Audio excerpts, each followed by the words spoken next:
إن الحمد لله نحمده ونستعينه ونستغفره ونعوذ بالله من شرور أنفسنا ومن سيئات أعمالنا. من يهده الله فلا مضل له ومن يضلل فلا هادي له، وأشهد أن لا إله إلا الله وحده لا شريك له وأشهد أن محمدا عبده ورسوله. دیکھو سوالات. بسم اللہ.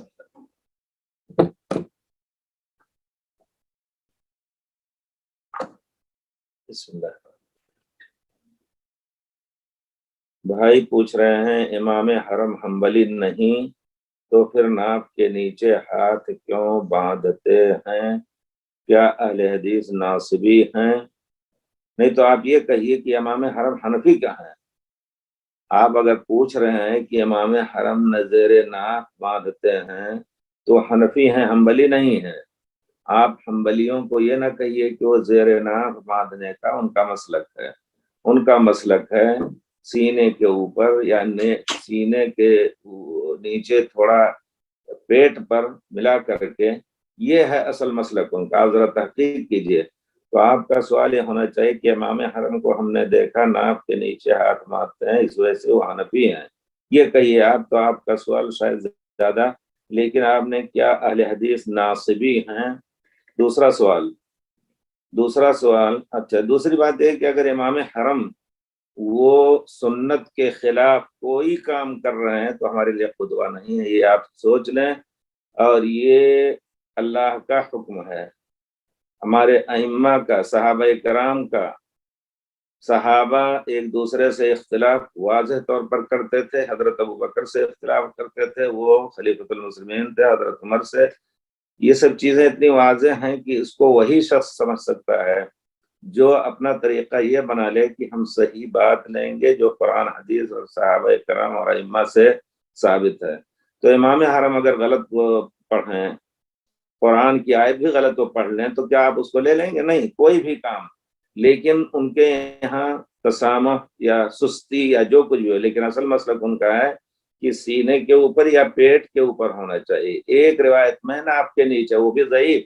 آپ دیکھیں امام محمد بن حنبل کے سیرت میں انشاءاللہ. تو بہرحال اگر وہ غلط کام کوئی بھی کریں تو اس کے ہم ذمہ دار یا آپ ذمہ دار نہیں ہیں، وہ اپنے ذمہ دار ہیں. آپ کے اوپر واجب ہے کہ آپ حق کو لیں جہاں کہیں بھی ملے، بس ڈھونڈے یہی. اگر آپ یہ طریقہ بنا لیتے ہیں تو انشاءاللہ پھر آپ کے ذہن میں کوئی اشکال نہ ہوگا.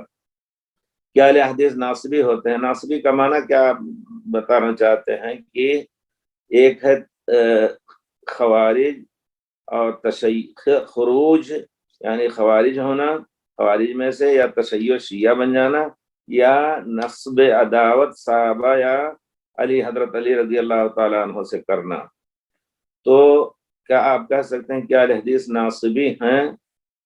نہیں. اہل حدیثوں کا مسلک جو ہے یا اہل حدیثوں کا فہم جو ہے تمام مسائل میں وہی ہے جو صحابہ نے آپس میں سمجھا، اور ہمارے ائمہ نے یہی کہا کہ ہم صحابہ میں جو اختلاف ہیں ہم اس میں پڑھنا نہیں چاہتے. ہر ایک ہمارے سامنے باعزت شخصیت کا مالک ہے، اور وہ ان کے طرف منسوب بہت سی چیزیں تاریخوں میں، مولانا مودودی وغیرہ کی کتابوں میں جو غیر محقق آدمی، یہ چیز دھیان میں رکھیے، کیونکہ آپ لوگ ایسے ماحول میں جی رہے ہیں جہاں یقیناً ہر شخص الٹی سیدھی باتیں کہہ کر کے کامیاب ہو رہا ہے، اور وہاں ہر قسم کے لوگ مل جائیں گے. اگر کوئی یہ کہے کہ میں اللہ ہوں تو اس کے پیچھے بھی دوڑنے والے ہیں اس دنیا میں. اس وجہ سے آپ یہ سوچیں کہ صحیح چیز کو ہم لیں. تاریخ کی چیزوں میں بہت کچھ شیعہ نے یا دوسرے دشمنوں نے، منافقین نے بہت سی چیزیں داخل کر دی ہیں. اس وجہ سے ہمارا عقیدہ ہے کہ ہمارا ایک محاضرہ بھی تھا حرم کے اندر کہ کوئی بھی تاریخی چیز، سیرت نبوی ہو، سیرت صحابہ ہو، وہ محدثین کے طریقے تحقیق، اسناد کا جو طریقہ تحقیق کا ہے اس پر جانچ کر کے اس کی تصحیح یا تضعیف ہو، اور جو چیز ان سے ثابت ہے کہ انہوں نے کوئی غلطی کی حضرت، تو اللہ تعالیٰ نے ان کو معاف کر دیا. حضرت ماعز سے زنا ثابت ہوا، لیکن پھر ان سے کوئی روایت بھی ثابت نہیں. یہ بھی ذرا دیکھیے، بہت سی چیزیں ایسی ہیں کہ سن کر کے اور سوچ کر کے آپ یہ بات کہنے پر یقین کر لیں گے کہ صحابہ واقعی اللہ تعالیٰ کے ہاں بہت ہی پاک شخصیت کے مالک تھے. کہ حضرت ماعز رضی اللہ تعالیٰ عنہ کو کوئی کھینچ کر کے پیر رسول کے